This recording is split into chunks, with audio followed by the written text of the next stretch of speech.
And now here, which reunites the director, lead stars, and even the composer of the score to Forrest Gump, for what's basically as close thematically as we're ever likely to get at this point to an actual Gump Harder, and yeah, I think it's pretty damn good at being exactly what it is, which is to say a kind of curious, technical filmmaking experiment wrapped in an emotional narrative that's also something like a technical filmmaking experiment. So, Robert Zemeckis movie, yeah. As filmmaking, think Tree of Life if it were written and directed by the characters from Tree of Life, an art house museum installation broadened out for suburbia. As to storytelling, well, similar idea. If you can imagine the Carousel of Progress, but made entirely from one family photo album at the same budget and detail, that's kind of the idea and the vibe and the gimmick here. Your parents are going to love it, and depending on how familiar it does or doesn't hit you, you're either going to roll your eyes or be crying by the finish after you've rolled your eyes. As to that gimmick though, the big idea is that the camera doesn't move from a single fixed position the entire time, cutting at different points in a non-linear chronology from the present to prehistory to various points in between, most of the action taking place in a single suburban home's living room, but sometimes not, since we also see scenes in colonial America, dinosaur times, and in between even the construction of the house before it was even there. We see multiple centuries of families and visitors coming and going from the house over decades, but most of the storylines involve two generations of the same family, started just after World War II by Paul Bettany and Kelly Riley, whose eldest son, played by Tom Hanks, eventually inherits the place with his wife, played by Robin Wright. Other stories of an aviator's wife in the 1920s, an inventor in the 1930s, relatives of Ben Franklin in the 1770s, and a subsequent millennial family facing dramatically different, but also maybe not challenges, are also flashed forward and back to, sometimes also cross-cutting into the frame and occupy the same space across centuries to create narrative parallels or haunt the past or present like figurative ghosts in the style of the graphic novel the film was based on. But ultimately this is still Zemeckis, operating very much in his zone, so it shouldn't exactly be surprising that along with taking a big can I pull this off storytelling swing and a technical challenge, he's also locked the fuck in on what is his second most consistent career theme, namely that nothing will ever be as emotionally resonant or important than the cultural experiences and life regrets of people who were teenagers in the same relative time frame that Robert Zemeckis was. Which basically means that, well, we are talking about a story that does reach back to the end of the dinosaurs, to the present day, touches on COVID, influenza, World War II, the Revolutionary War, Vietnam, the experiences of war widows, families ruined by cruel fate, fortunes made by hard work, men brought low by addiction, unfulfilled wives, rebellious teenagers, racism, good marriages, bad marriages, complex relationships, Native Americans before the arrival of Europeans, life reshaped by technology for good and ill. Almost all of it is ultimately still spinning out from and back around to how it connects either literally or symbolically to Tom Hanks as, stop me if you've heard this one, a boomer guy who had a tough relationship with his emotionally unavailable dad and ambitions of a creative career, which he put aside when he and his wife got pregnant and ended up more like his father than he ever planned to. Cue the Cat Stevens song, because when you're already the main characters of history, why shouldn't you also be the main character of every movie?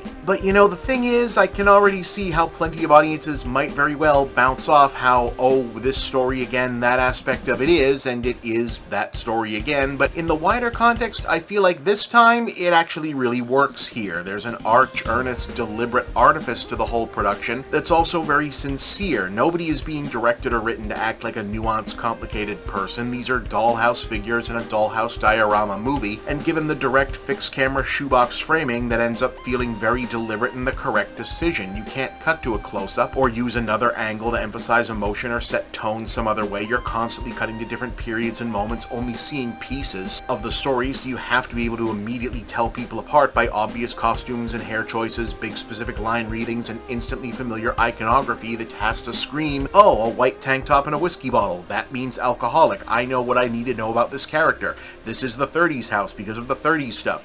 That is definitely a fireman, definitely a salesman, definitely a housewife, definitely a liberated woman, definitely an 80s teenager. You get the idea. The radio just said Pearl Harbor. I know what year this is. Those are the Beatles on TV. I know what year this is. Somebody said they can't smell anything, but this must be the COVID year. And the point gets emphasized further and more visually and distinctly in an allegorical sense by having the kid characters play with miniature army men figures, and the characters who are veterans point out that no, that's not how it really was, and you can't get it across through figures, message received, or Bettany's character constantly struggled with trying to capture family scenes and properly framed photos and home movies that he just can't get right because that's not how framing works, and we don't get to see these played back clearly but gestured to off screen, but they clearly mean something to the people looking at them. And of course we know that if and when the camera eventually does move, it's going to be poignant as hell. This isn't designed to be realism, basically. It's more like an experiential wax museum for a very idiosyncratic version of Americana nostalgia, and even if the punches are telegraphed, I thought they really landed when they need to. It's either going to work for you or it's not. It worked for me. So I'm not sure it all hangs together 100%, but I respect what it's going for, and it gets over the finish line where it counts. So call it a 7 out of 10.